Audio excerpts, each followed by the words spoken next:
Salam sejahtera saudara yang saya kasihi dalam Tuhan Yesus Kristus.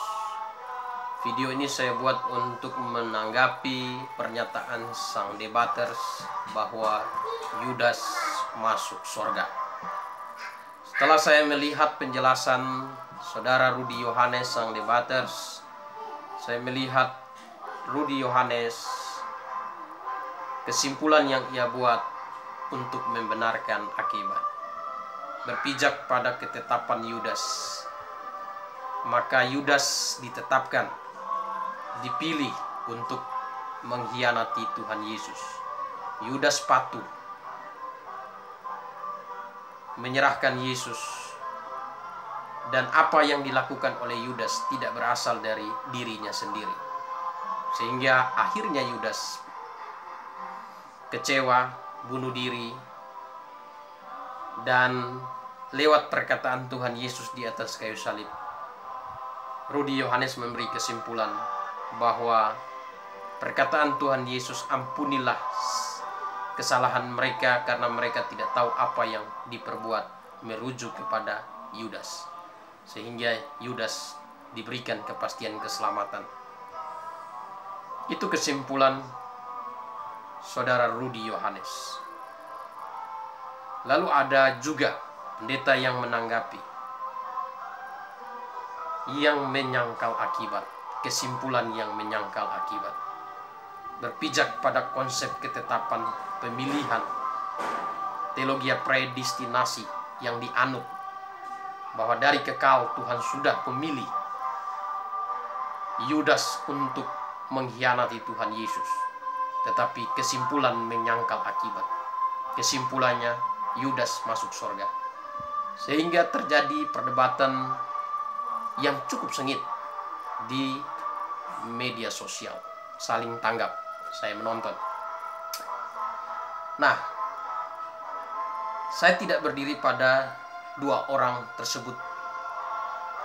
Saya tidak berpijak pada kesimpulan yang sama, karena saya menyimpulkan Yudas memilih, bukan ditetapkan.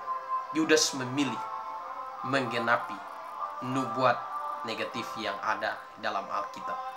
Jadi Alkitab menetapkan nubuatnya, Yudas memilih menggenapi nubuat negatif. Sehingga motif Yudas menyerahkan Tuhan Yesus nanti akan diungkap bahwa Yudas adalah seorang yang cinta uang. Motifnya duit. Satu. Motif yang kedua, Yudas mendambakan kekuasaan, kedudukan secara duniawi. Yudas berpikir Yesus akan menjadi raja secara lahiriah, membebaskan orang Israel dari penjajahan bangsa Romawi. Sehingga Yudas menyesal karena telah salah memilih. Dan kesimpulan akhirnya Yudas bunuh diri. Yudas bunuh diri itu pilihan. Alkitab katakan, ya, bunuh diri, tindakan bunuh diri tidak dibenarkan Alkitab. Membunuh orang tidak dibenarkan, apalagi membunuh diri sendiri. Di dalam 1 Korintus 3 ayat yang ke-16, Alkitab katakan, siapa yang membinasakan bait Allah akan dibinasakan oleh Allah. Dan pernyataan Tuhan Yesus di atas kayu salib, Tuhan memberikan jalan pendamaian melalui pengorbanan Yesus di atas kayu salib, jalan pengampunan dosa. Namun Alkitab katakan, yang diampuni dosanya adalah yang menerima pengampunan itu. Apakah Yudas menerima pengampunan dosa? Kita lihat hasil akhirnya, dia tidak menerima. Itulah kesimpulan akhirnya. Yudas akhirnya disimpulkan, termasuk saya dan beberapa hamba Tuhan menyimpulkan, Yudas masuk neraka. Nah, itu cuplikan pendek yang ingin saya sampaikan. Tapi saya akan memberikan argumen secara alkitabiah. Kenapa saya memberikan kesimpulan Yudas masuk neraka? Pertama, dari dasar pijakan bahwa Yudas memilih menggenapi nubuat negatif. Mari kita buka Alkitab kita di dalam Injil Matius. Matius pasal 26 ayat 24. Alkitab katakan ayat 24 dan 25. Anak manusia memang akan pergi sesuai dengan yang ada tertulis tentang dia. Akan tetapi celakalah orang yang olehnya anak manusia diserahkan. Adalah lebih baik bagi orang itu sekiranya ia tidak dilahirkan. Ayat 25. Yudas yang hendak menyerahkan dia itu menjawab katanya, bukan aku ya Rabi. Kata Yesus kepadanya, engkau telah mengatakan. Pernyataan awal dari Tuhan Yesus, anak manusia memang akan pergi. Berarti kematian Yesus di atas kayu salib sudah menjadi sebuah ketetapan Allah melalui rencananya. Sudah pasti. Segala sesuatu yang terjadi di dunia terjadi atas izin Allah. Dan segala sesuatu yang terjadi di dunia terjadi atas kendali Allah. Dan pernyataan Tuhan Yesus ini memberikan kepada kita satu penerangan bahwa kematian Kristus menjadi satu nubuat yang sudah dinubuatkan di dalam kitab Perjanjian Lama dan pasti digenapi. Lalu kemudian di sini Tuhan Yesus katakan, tetapi celakalah orang yang olehnya anak manusia diserahkan. Kata celaka di dalam bahasa asli, bahasa Yunaninya menggunakan satu kata yang menunjuk kepada sikap keprihatinan Tuhan Yesus. Menggunakan kata awai dalam bahasa Yunani yang berarti disayangkan. Ya, disayangkan. Dari kata dasar awai. Ya, kalau kita lihat di dalam teks Yunaninya, kata dasar awai di dalam ayat ini, ya, dia menggunakan kata auai, disayangkan. Nah, pernyataan Tuhan Yesus di sini, kalau di teks Indonesia dikatakan celakalah orang yang olehnya anak manusia diserahkan. Tapi dalam teks Yunaninya, disayangkan orang yang olehnya anak manusia diserahkan. Berarti di sini Tuhan memberikan pernyataan secara implisit bahwa seharusnya bisa orang tersebut memilih untuk tidak menyerahkan Yesus. Dari kalimat ini kita bisa menarik kesimpulan bahwa tindakan menyerahkan Yesus dipilih Yudas. Yudas memilih menggenapi nubuat negatif yang tercatat di dalam Alkitab. Memberikan satu peringatan bagi kita bahwa Alkitab mencatat nubuat negatif dan nubuat positif dalam Alkitab. Dan tiap-tiap kita diberikan pilihan mau memilih menggenapi nubuatan yang positif atau memilih menggenapi nubuatan yang negatif. Segala sesuatu ada dalam kendali Allah, segala sesuatu ada dalam izin Allah, dan Allah menetapkan konsekuensi akhirnya. Segala sesuatu yang terjadi Allah tetapkan konsekuensi akhirnya.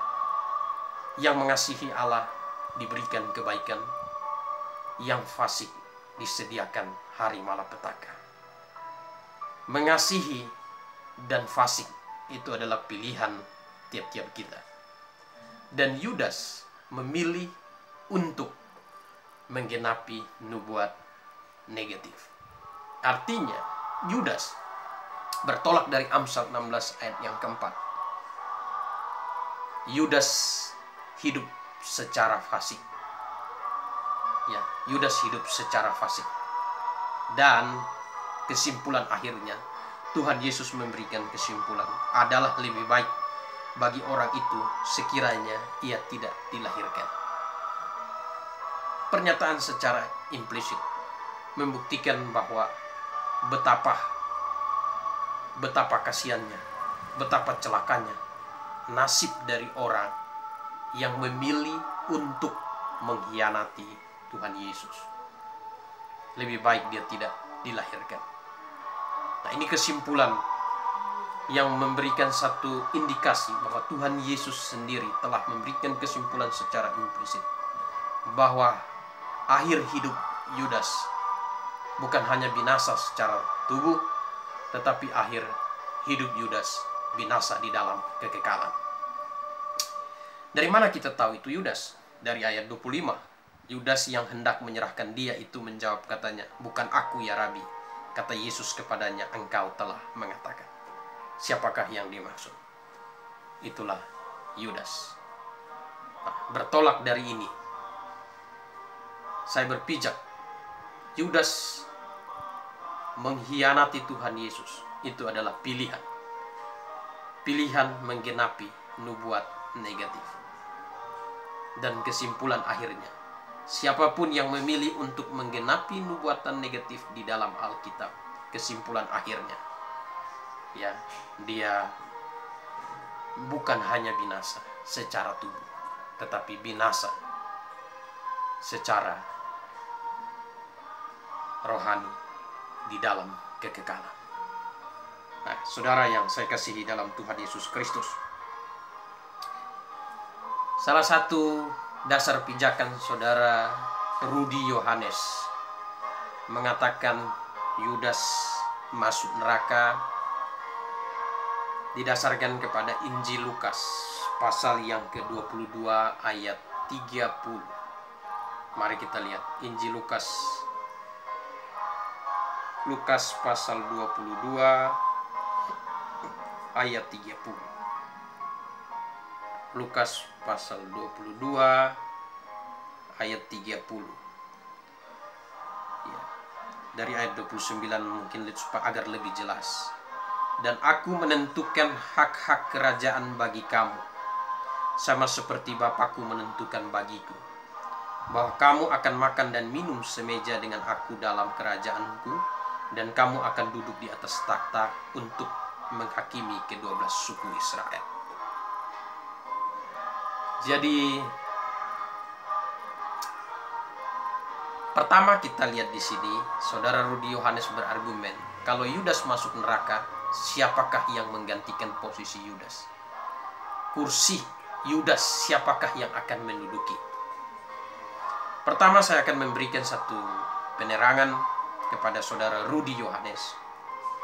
Di sini ada kata menghakimi, ya, makan dan minum, duduk dalam kerajaanku, dan kamu akan duduk di atas takhta untuk menghakimi ke-12 suku Israel. Ya, menghakimi. Dengan dasar apakah Yudas bisa menghakimi ke-12 suku Israel? Ya, merujuk pada Matius pasal 12 ayat yang ke-41 dan 42. Matius 12 ayat 41 dan 42. Mari kita lihat. Ya, Matius 12 ayat 41 dan 42. Ya, kita pelan-pelan. Sabar. Ya, dikatakan pada waktu hari penghakiman, orang-orang Niniwe akan bangkit bersama angkatan ini dan menghukum juga. Sebab orang-orang Niniwe itu bertobat setelah mendengar pemberitaan Yunus. Dan sesungguhnya yang ada di sini lebih daripada Yunus. Pada waktu penghakiman, ratu dari selatan itu akan bangkit bersama angkatan ini, dan ia akan menghukumnya juga. Sebab ratu ini datang dari ujung bumi untuk mendengar hikmat Salomo. Dan sesungguhnya yang ada di sini lebih daripada Salomo. Jadi ada asas atau ada dasar yang dipakai untuk menghakimi umat Israel. Kalau orang-orang Niniwe, dasar penghakiman mereka bahwa mereka diberikan waktu yang singkat, hanya 3 hari dan 1 kali mendengar tapi mereka ambil sikap untuk bertobat. Itu dasar. Lalu ratu dari selatan, dasar menghakimi umat Israel ialah datang dari jauh hanya untuk mendengarkan hikmat Salomo. Dan Yesus lebih dari Salomo, tapi orang-orang Israel tidak mau mendengarkan. Nah, kembali kepada Injil Lukas tadi, 22 ayat 30. Kalau dikatakan Yudas harus duduk di atas takhta tersebut, dasar penghakiman apa yang bisa dipakai Yudas untuk menghakimi umat Israel? Sedangkan Yudas mengkhianati Yesus. Yudas bunuh diri. Yudas seorang yang dalam hidupnya tidak bertobat, senantiasa mencuri uang. Dasar penghakiman apakah yang bisa dipakai oleh Yudas kalau dia duduk di atas kursi tersebut? Itu sebabnya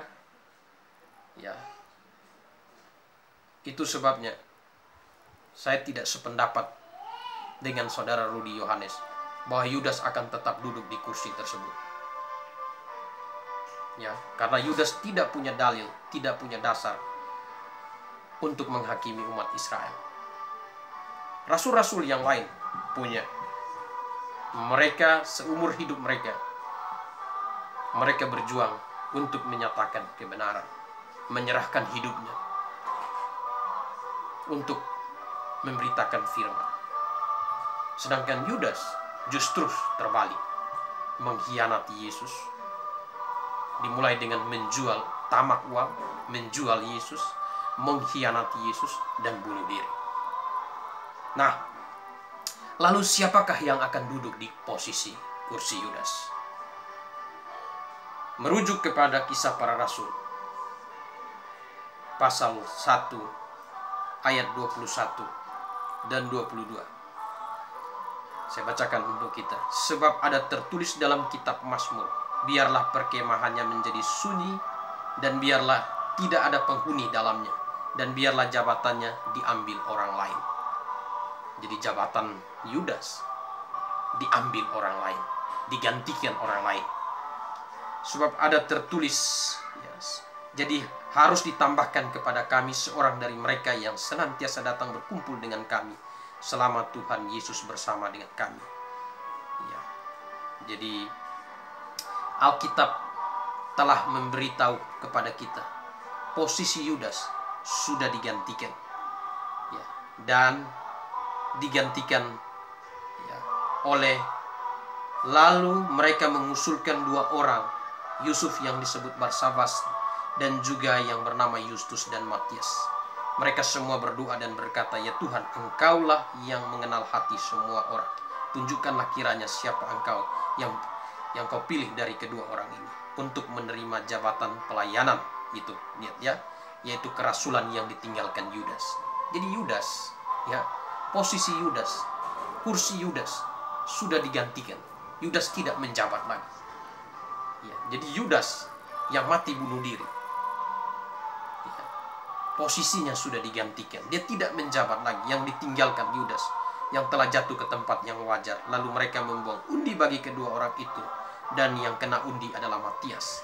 Dengan demikian ditambahkan kepada bilangan ke-11 rasul itu. Jadi siapakah yang menggantikan kursi Yudas untuk menghakimi umat Israel?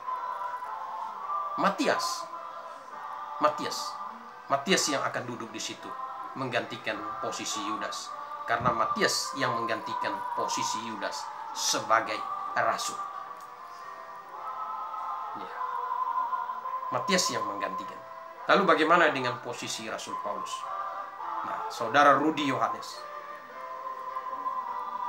saya tidak bisa jelaskan di video ini, tapi saya akan memberikan sedikit gambaran bahwa kitab Perjanjian Lama di dalam kitab Daniel pasal 9 ayat 24 sampai 25 memberikan satu jangka waktu, ketetapan waktu, yaitu 70 kali 7 masa. Itu sebabnya dalam Matius 10 ayat 5 dan 6 Tuhan memerintahkan 12 rasul untuk pergi memberitakan Injil hanya khusus untuk orang Yahudi. Tetapi orang Yahudi menolak Yesus dan menolak Yohanes sebagai pribadi yang datang dengan spirit power Elia. Mereka membunuh Yohanes dan menyalibkan Yesus. Akhirnya kasih karunia diberikan kepada bangsa non-Yahudi. Maka Matius 28 ayat yang ke-19 sampai 20 Tuhan Yesus memberikan perintah, merevisi perintah dalam Matius 10 ayat 5 dan 6. Kalau Matius 10 ayat 5 dan 6 hanya untuk beritakan Injil, hanya untuk orang Yahudi. Tetapi Matius 28 ayat 19 dan 20 perintahkan untuk memberitakan Injil untuk bangsa-bangsa, semua bangsa di dunia. Dan dipilih satu rasul, yaitu Rasul Paulus. Jadi Rasul Paulus akan duduk menghakimi bangsa-bangsa non-Yahudi. Sedangkan 12 rasul, Matias yang menggantikan kursi Yudas, akan menghakimi orang Israel. Itu kalau kita baca Alkitab dalam term teologianya, plan A, plan B. Maka di dalam Efesus 3 ayat 1 sampai 10, Paulus menyebutkan ini sebagai sebuah misteri yang tidak pernah disingkapkan di dalam perjanjian lama. Kasih karunia yang dianugerahkan kepada bangsa-bangsa non-Yahudi. Nah, ini saya singkap sedikit. Ya. Jadi yang menggantikan posisi Yudas adalah Matias. Nah, kemudian ya, Saudara Rudi Yohanes memberikan argumen bahwa tindakan Yudas mengkhianati Yesus. Tindakan Yudas mengkhianati Yesus itu didasarkan atas iblis yang masuk dalam diri Yudas. Memang kalau kita baca kronologinya, kemudian iblis masuk ke hati Yudas. Tapi sebelumnya Yudas sudah punya keinginan untuk menyerahkan Yesus Kristus. Dari mana kita tahu itu? Ya, dari Matius 24 ayat 26. Matius 26 ayat 24 yang tadi kita baca. Ya. Di sini dikatakan bahwa anak manusia memang pergi sesuai dengan yang ada tertulis tentang dia, akan tetapi celakalah orang yang olehnya anak manusia diserahkan. Adalah lebih baik bagi orang itu tidak dilahirkan. Yudas yang hendak menyerahkan dia, berarti ada keinginan hendak menyerahkan Yesus. Yudas hatinya, ya, hati Yudas adalah hati seorang yang dikuasai oleh keinginan daging, hati yang dikuasai oleh iblis. Ya, kalau Rudi Yohanes menyangkal bahwa di dalam Yohanes 6 ayat 64 yang dimaksud yang tidak percaya itu adalah Petrus. Tetapi dari penjelasan bagian ini menjelaskan kepada kita bahwa hati Yudas ya, tidak berpaut kepada Tuhan. Tetapi hati Yudas senantiasa dikuasai oleh iblis. Berarti memang Yudas orang yang tidak percaya. Ya. Dari mana kita bisa tahu itu? Kita bisa tahu itu dari Injil Yohanes. Kita bisa lihat Alkitab kita dalam Injil Yohanes. Ya, Injil Yohanes pasal yang ke-12. Coba kita buka Alkitab kita. Injil Yohanes pasal 12. Ya. Injil Yohanes pasal 12. Ayat yang ke-6. Di situ dikatakan, hal itu dikatakan bukan karena ia memperhatikan nasib orang miskin, melainkan karena ia adalah seorang pencuri. Ia mengambil uang yang disimpan dalam kas yang dipegangnya. Kalau saudara Rudi Yohanes menganggap bahwa motif Yudas menyerahkan Yesus bukan didasarkan dari keinginannya, tetapi karena ada iblis yang bekerja dalam dirinya, itu keliru. Motif Yudas menjual Yesus, menyerahkan Yesus, karena motifnya Alkitab katakan Yudas seorang yang suka mencuri uang. Hati Yudas dipenuhi dengan keinginan-keinginan daging.